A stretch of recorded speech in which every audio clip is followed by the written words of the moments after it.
Well, welcome to 42nd Street Pete's Grindhouse, and my dog's coming over because I just stepped on her bed. What do you want? What's the matter? I don't even know if you're in the camera. Can you be in the camera?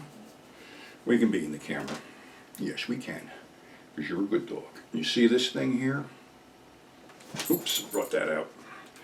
This is what is known as a Singapore cane or a kendo stick. And the reason I have this here is because yesterday I was walking my other dog when this fucking dog shot out of nowhere through traffic and went after my dog. I didn't have that with me. Now, I'm trying to separate these two dogs and getting my leg in between them and swatting at the other one with the end of the leash, while the dog's owner stands across the street. This woman stands there like this, looking at me. I finally get my dog away from her dog, and she doesn't even come across the street to get her dog. She calls the dog in again. The dog runs through fucking traffic. Did I get an apology? Did I get I'm sorry? No. I got a rich bitch that sits across the street in a gated house and left her gate open and her dog attacked my dog. So this ain't the first time shit like this has happened around here. So now when I walk my dogs, I take the kendo stick. It's that fucking simple. You can just tell when things are going to shit when, I've been here like 11 years and all of a sudden I'm finding litter all over the place, people not picking up after their dogs, the whole 9 yards, which basically, sucks. But enough of that. I had a question from a viewer named Karen about giving a list of actors and actresses worth investing time in. Well, depends on the genre and depends on what you want to do.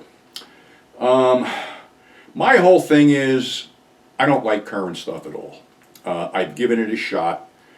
I don't know what's going on today with action movies, horror movies, whatever. I had watched about 4 movies in the past 2 days. The only one I actually liked was Snitch with The Rock. And not because I'm a wrestling fan, because when The Rock was wrestling, when he first started wrestling, I thought he sucked. Matter of fact, the mantra back then was Rocky sucks. But The Rock, Dwayne Johnson, has actually turned into a halfway decent actor, and Snitch was pretty good. World War Z sucked. Abraham Lincoln versus the Vampires or whatever sucked. Another movie called, what the fuck was it? It was with Ryan Reynolds and Denzel Washington.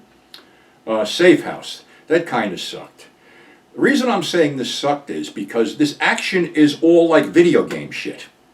It's quick, it's fast, and you can't keep track of it. And a wrestler named Barry Windham, who no longer wrestles, said that even today's wrestling is geared toward a video game mentality. He says he used to have 60 and 90-minute matches with Ric Flair where the fans were on the edge of their seat.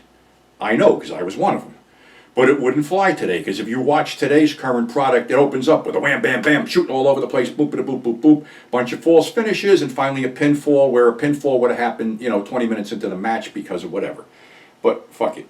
So I really don't embrace this shit. I don't, number one, you got 900 movies coming out every month, where back in the day you might have had half a dozen. But anyway, to get back to investing in actors and actresses, let's go with actors. Go to a movie called Veracruz in 1950, I think it was 6. And Burt Lancaster, Gary Cooper are the main stars. But the gang of gunfighters, when they all stand in a line, there's Charles Bronson, there's Ernest Borgnine, there's Jack Elam. Okay, here's 3 guys that basically became superstars. Well, not so much Jack, but, Charles Bronson, Ernest Borgnine, and Jack all played heavies.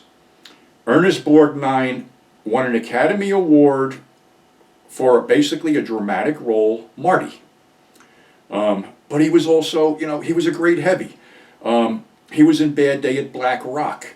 Him and Lee Marvin. He was the guy who dumped the ketchup in one-armed Spencer Tracy's coffee and got kung fu all over the bar and tossed out through the screen door. Lee Marvin was also in it, another great heavy. And these guys were all, except for Jack, World War II veterans. Now you look at Bronson. Even in Death Wish, you watch Bronson's acting ability progressing from basically a pacifist to a killer. Now, even before that, you go back to some of Bronson's roles, like in Kid Galahad with Elvis Presley, where he was a boxing trainer. It was a dramatic role. The Sandpiper, the same thing. Bronson could actually act, but after Death Wish, all his fans wanted to see him in, vigilante shoot-'em-up movies, and you know something? If it pays the bills, why not? And that's what Charlie did. Ernest Borgnine, a whole different story. Ernie was a heavy, through the 50s and stuff, like I said, Veracruz, a bunch of other stuff. But, he did the Marty thing, and he was adaptable. He could do drama. He could be a heavy. He could do comedy. He could do horror. I mean, he was in Devil's Reign, Deadly Friend, Escape from New York. The guy was a great actor. And, supporting actors, character actors are there for one reason: to make the stars look good. Even if the stars suck as actors, a good character actor can elevate them. And that was sort of Jack Elam's thing, because Jack, wasn't a World War II veteran. Basically what happened with Jack was he was blinded in one eye as a result of a childhood fight. That eye, was all over the place. That was his claim to fame. But he was an accountant for the studios. And his doctor told him that his chosen profession would basically blind him. So he made a deal to do 3 pictures for work swap. And then he stayed in, pictures as basically a heavy.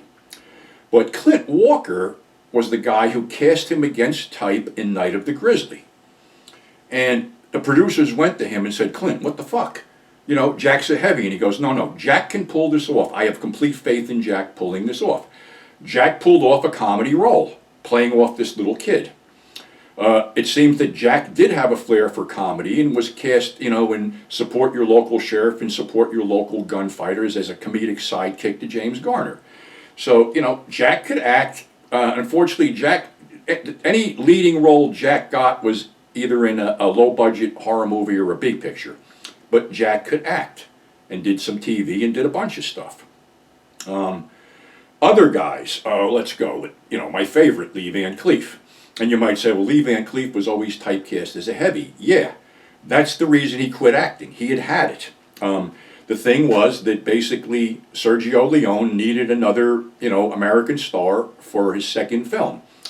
And oddly enough, he was going after Lee Marvin, but, here's another case. Lee Marvin always played a heavy, always played, some kind of creepy fucking guy. Lee Marvin, instead of taking that role, took Cat Ballou and got an Academy Award for a comedic performance as a drunken gunfighter. And that elevated Lee. Lee was in a bunch of other stuff and actually, went back to doing some, B-grade movies, at the end of his life. But as far as Lee Van Cleef, he was cast as an older mentor to the Clint Eastwood character, Man with No Name. The thing was that, where the Eastwood character was an amoral bounty hunter, the Van Cleef character, Colonel Mortimer, was more out for revenge. So that resuscitated Lee's career.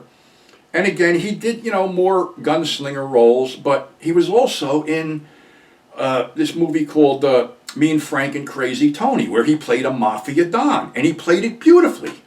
Another one was against type, was El Condor, and there was something in a Larry Cohen documentary where Larry had written, the screenplay, but was called that Lee Van Cleef refused to get on a plane to go to Spain to shoot this thing. And the reason why was he didn't want to wear the fucking toupee. So Larry told him, you don't have to wear the toupee. So basically, Lee did what would some consider a comedic performance, an against type performance as this loony desert rat, teamed with Jim Brown. So, there's, if you guys, there's a, if you go back over what I've done on this channel, I've showcased a bunch of people. Leo Gordon, L.Q. Jones, Bo Hopkins. I mean, there's really a bunch of people. You can't go wrong with Sid Haig, but Sid Haig was, mainly a supporting role in a lot of, the Filipino women in prison films. He did shine. But again, like Lee Van Cleef, he got out because he was tired of pointing a gun at people and tired of being a heavy. Another guy who was, greatly underappreciated was Strother Martin, who was basically a swimming instructor for the Navy during World War II. He got into acting. He plays offbeat characters. I mean, he was part of Lee Marvin's gang in The Man Who Shot Liberty Valance along with Lee Van Cleef. He always played unhinged characters. He played a mad scientist in the Snake movie. Another unhinged, he always seemed to come up with, he was in the Charles Bronson movie Hard Times. He was a junkie who was a corner man in the fight business. Ton of stuff. I mean, guys are out there. Warren Oates, Ben Johnson, L.Q. Jones. I mean, they're all out there. It depends on what you're really looking for and what to find. I, stick to what I stick to because I love the 60s, 70s, and 80s. That's when all these guys were showcased. And unfortunately, the bulk of them aren't around anymore. Another one would be Richard Boone. He did one horror movie, I Bury the Living. Then, Paladin, and then a bunch of Westerns, Rio Conchos, a bunch of stuff like that. So, then you look at the guy's TV work. A lot of these guys did TV stuff. So, it's what you're looking for. I'm not down with really any actors today because I really don't know who's doing what to who. They just don't impress me. I mean, the guys that I would still watch would be Lance Hendrickson, William Forsythe, because they're always good. Trying to think who else. Timothy Olympient, Ian McShane, William Sandler. There's guys out there, but I tend to stick with the character actors because to me they made the movies. It's sort of like, and I always relate it to pro wrestling. Back in the 70s on TV, you had guys that basically got the shit beat at them every week by the guy who was going to be the next opponent to the champ. Realistically, a lot of these guys that got beat up could, in real life, kick the shit out of these guys, these challengers because they were that tough in real life. But their job was to make this challenger look good. The same reason the job of the character actor is to make the lead look good, and they do that. So and then they got their own deal. Another guy who was a perennial second banana was Warren Oates, but he got a ton of starring roles too. But some people they expect when a guy, like I said, going back to Death Wish. After Bronson did Death Wish, that's what the fans wanted. After Sam Peckinpah did The Wild Bunch, and he was an anti-violence guy, but doing The Wild Bunch, the fans wanted that Peckinpah-esque violence, for lack of better words. So that's what he got stuck doing. It's all what your audience demands. But like I say, sometimes guys go off script and give out great performances in non-genre type things and things that you wouldn't expect them to do. L.Q. Jones, for example, played a sheriff in The Beast Within. There was a departure, because he usually plays bad guys.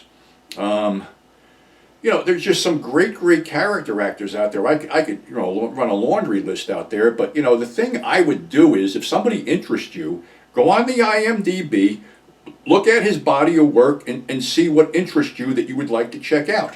I mean, I've already mentioned the fact that Lee Van Cleef played a gay hitman in The Big Combo, and that was in the 50s, and that was sort of unheard of. So a lot of these guys were a lot better than the roles they were given. It's just that you have to go through things and see where they were. There's just so many other great actors. I mean, Leo Gordon, for example, always played a heavy, but in reality he was a great fucking writer. He wrote a bunch of screenplays. He wrote some books. He just wasn't, he goes, when you look at me, what do you see? You see a guy who could basically kick somebody's ass. He goes, screenwriters back then were the nerdy guys with the glasses and the pocket protector with the pencils. But he did do a lot of screenwriting for Roger Corman and other people. Everybody has, their unique talents, but like I said, again, a lot of people are typecast. Another guy who was typecast was Jack Lambert, who was playing heavies through the 40s up until the 60s. His last film was Ford for Texas, where he had a little bit part in there. But again, he was one of the guys that got soured on not getting better roles and always being, cinched into that heavy role. Some guys embraced it. Some guys, like Martin Landau and Jack Palance did a bunch of cheap horror movies before they got nominated for Academy Awards. And, Palance was sort of pissed that he had to sink to that level. But Martin Landau, when interviewed, I think it was on the set of Alone in the Dark, they said, well, how do you feel about doing these pictures? And he goes, that's all I've been doing lately. But like I said, Jack did a comedic performance in, I keep forgetting the name of this fucking Western here, that comedy Western, whatever it was. Okay, I forgot it. smacked me upside the head. And then, you know, Martin Landau gets a Best Supporting Actor award for playing Bela Lugosi in Ed Wood. So all these guys had talent. It's just a question of, you know, who could use the talent to the best of their abilities. So, like I said, there's a lot of guys. There's a lot of untapped, you know, characters out there. And, you know, also you look at, you know, guys that went overseas when, you know, they couldn't find work over here. John Ireland, Van Heflin, Ed Burns. Ton of these guys, they were good actors, but they just couldn't get the parts over here, so they went overseas. And there was a huge demand for American actors overseas because the American name on a poster, on an ad, would attract, you know, customers. So, like I said, you know, if you're looking, you know, you look to what, the 60s, the 70s, even the 50s. A lot of these guys came up there. To me, this was the pivotal time of movie making, filmmaking in the world. And you know, there has been great actors here and there. I mean, you know, you look at, you know, Robert De Niro started out, you know, in a bunch of B stuff. He did a Corman movie, Bloody Mama. Al Pacino, you know, another great actor. Then you go with, you know, I talked about Timothy Carey, guys that were completely off the wall but can, you know, deliver a credible performance. These are the guys I like, and unfortunately, a lot of them aren't around anymore, and it's sort of sad. And you know, the other sad part is I don't see anybody stepping up to take their place. But like I said, I don't watch a lot of current stuff. It's that simple. There's just too much. So yeah, check these guys out. You know, and if there's somebody specific you want me to talk about, by all means, email me. You know, everybody's got, you know, you can leave a comment. My email's out there, so it's all good. So that's all I got for today. Being that little dog incident sort of tweaked my back, I got to take muscle relaxers, and now I can't drive anywhere because they make me dizzy. So such is life. So until next time, thanks for subscribing, thanks for tuning in. Above all, stay safe, and we'll see you on the flip side.